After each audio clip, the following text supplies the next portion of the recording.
Recently I spent 30 days living out of one suitcase. Now, this was the first time after years of grinding at work that I went traveling for this long.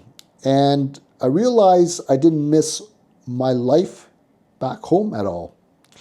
And in this video, I'll show you how living out of one suitcase for 30 days changed how I feel, what actually matters in my life, and what I no longer need. Now, going back for many decades, I spent time, many hours, actually grinding away like everybody else. You built that beautiful dream home and worked so hard to make yourself a success, especially during the 80s when material possessions and everything like that was really a big focus, right? It was very much a time when consumerism was at an all-time high. And so for myself, when I got out of university, that's what I dreamed about. Like everybody else, you work hard and build up this wonderful life and retire happily. And I was no different. My wife and I had this dream home we always wanted, and when we first looked into the area, we couldn't afford it. And then probably about 6 years later, when we started to earn a little bit more money, we were finally able to buy that beautiful home. And we've been here ever since, and it's a lovely area. I really love it, and couldn't picture myself moving anyplace else. And I also started a business in the martial arts field, and it was a dream come true as well, because that's all I ever wanted as a child, was to own my own business and also to teach martial arts for a living. And so, like many Gen Xers, I spent my whole life, chasing and striving for more, right? Trying to accumulate more wealth, grinding every day for that extra buck. And this is, really something that was ingrained into us in the 80s through the movies, through the pop culture, everything, through our parents. And then I turned 50 and something felt a little bit off. I had all this stuff here, and from the outside, everything looked perfect. And I realized after turning 50 that, holy crow, time has really flew by. And I thought to myself, well, I still got a lot of time left. I mean, I'm only 50, and hey, if I live till 80 years old or 84, that's another 30, 34 years left. But what I didn't take into account is most people by the age of 70 have some kind of health issue or problem. Either you have low energy or your knees are hurting.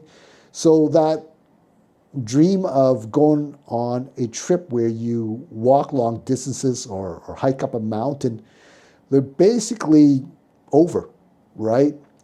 So you don't know what your 70s are going to bring, or even earlier, right? For a lot of people, even hitting 60, they start to feel the aches and pains and start slowing down.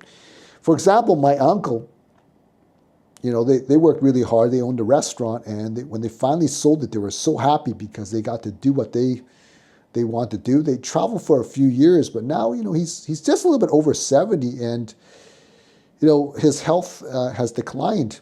And he tells me that even leaving the house to go to a restaurant is a challenge because he has to have a bathroom nearby, because if he has a sudden bowel movement, he has to rush to the bathroom. So he said it's really a challenge. It's actually not fun at all. So he doesn't do a lot of traveling anymore, but my aunt, his spouse, goes on her own now, right? Because he can't travel long distances. And I thought to myself, wow, it was not that long ago that they retired, maybe 7 years ago. And now, they're limited in what they can do. So it's a prime example of taking advantage of the youth of your senior years. So recently I traveled to Hawaii to spend almost 30 days there teaching jiu-jitsu and also filming video content for this wonderful channel and also enjoying the island experience. Prior to that, I've never been on any vacation or away from home for longer than maybe 10 days because I was always worried about how things would run back here with my business. I was always thinking about things that are going on back home and not really present, enjoying my time away.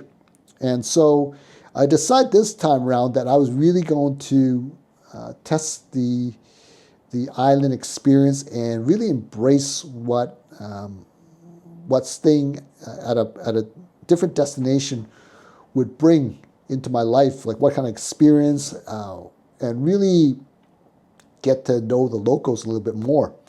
So I decided this time around that I was going to pack very light because every trip that I go on, I usually worried that I'm forgetting something, and I tend to overpack. So this time I said, I'm going to bring the bare minimum, and I'm not going to overpack. So I brought a few pairs of shorts, a few t-shirts, sandals, runners, and my jiu-jitsu gi, and some toiletries, and my laptop and my phone, and that was it.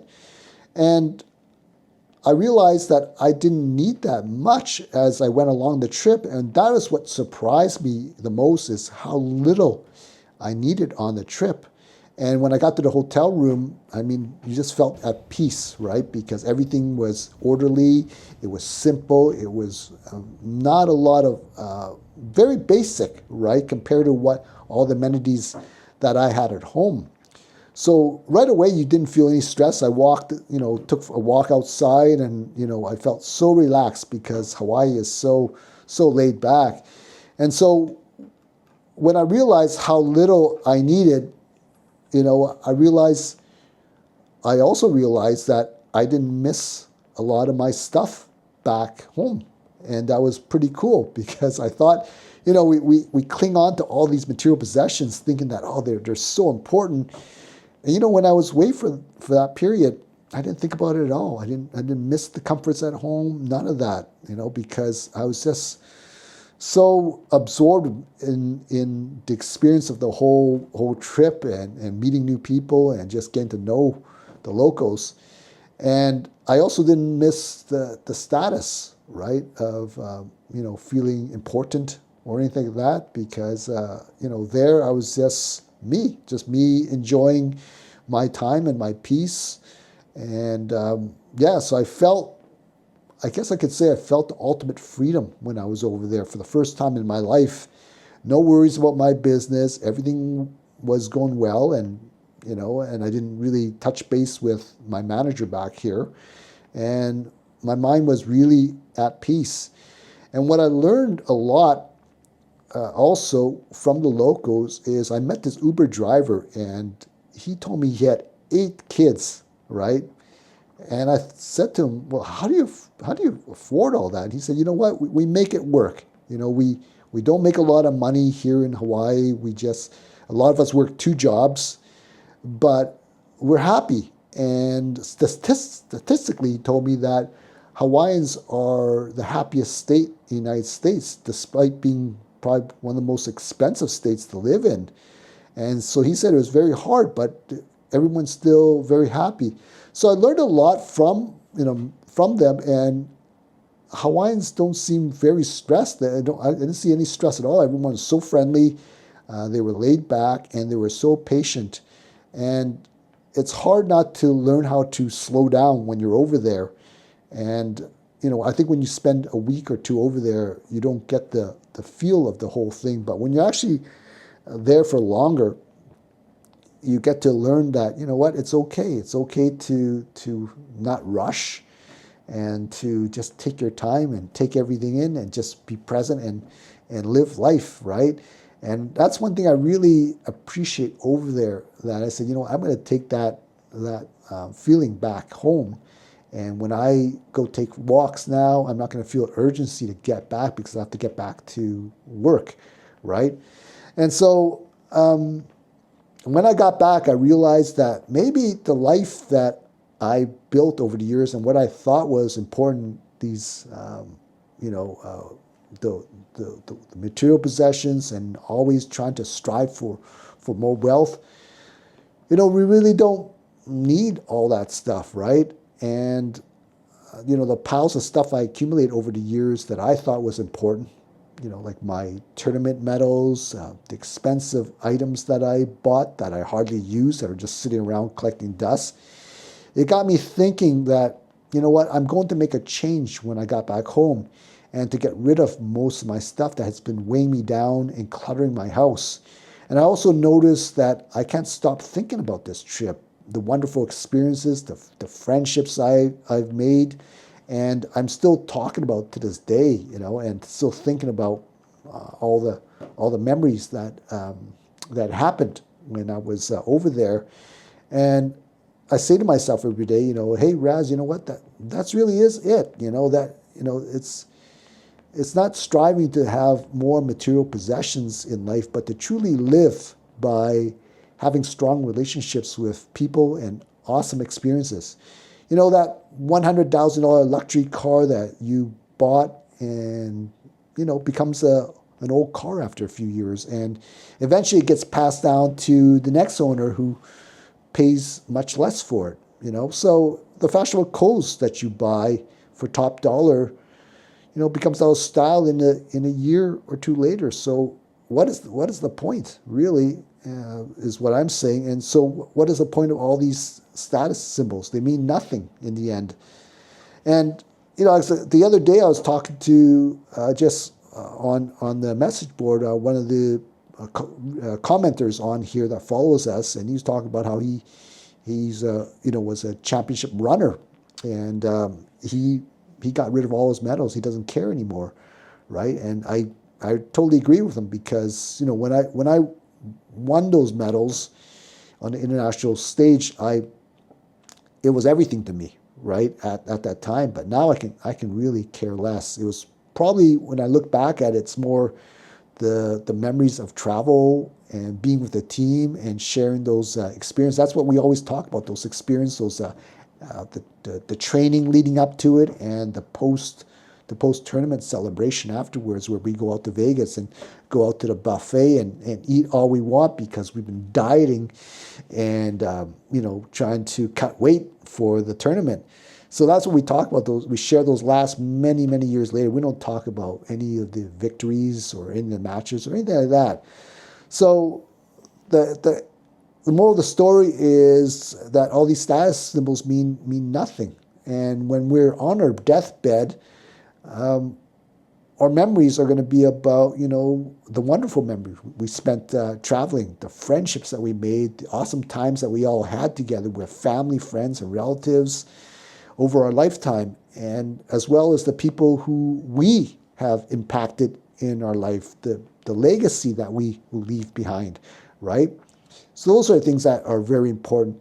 So since this experience that I've had, you know, I'm going to be cleaning up my garage this weekend. I'm actually looking forward to it for the first time, because there's so much clutter in there right now. It doesn't even fit my car or my wife's car in there. So that's going to be the start before I make my way throughout the house and do the same. And something I'm also thinking about is selling my home sooner than later, because I know my parents, they're keep on saying they're going to do it. They keep on stalling. They're in their 80s now. And I think to myself, like, what is the purpose of having a house? And it's just more stress, more maintenance. And when you retire, you know, what for? Just buy a smaller place, condo or something, and lock up and leave and go travel. That's the way I see it. Now, some of you might be struggling to get rid of some stuff. I know my wife has this same problem. So one of the things that I do to make it easier for me to get rid of stuff from my house and start to minimize all the possessions in my life is I ask the one very question, and that is, if I lost this item tomorrow, would I buy it at full price for it again? I'll say that again. If I lost this item tomorrow, would I buy it at full price again? And most of the time, probably, well, for me anyways, probably 100% of the time, no, I wouldn't. So it makes it easier for me to get rid of. And so if you like this video, and feel free to like, subscribe, and share. And I have this one question for you. So when did it come, have you come to the realization that you don't need as much stuff as you originally thought? And if you had to live out of a suitcase for 30 days, what would you actually bring? For me, that question changed how I see everything I own. And I'm curious to hear what you think. So please feel free to comment below. And once again, I hope you enjoyed this video. I look forward to hearing from all of you. And thank you once again for the support. I've read all your comments. I read it every day. And a lot of you guys, all you guys really inspire me. And I love hearing all the stories from people around the world. And it's nice to know that I'm not alone, and that other people that are reading the comments feel like, they've got a community that they can come and share their thoughts and feelings as well, knowing that they're not the only ones that are going through this stage in their life, and, reinvention, and, thinking about the 50s and beyond as a Gen Xer. So anyways, I will leave for now, and hopefully you like this video, and feel free to comment and share. And once again, take care, and I'll see you guys next time. Bye for now.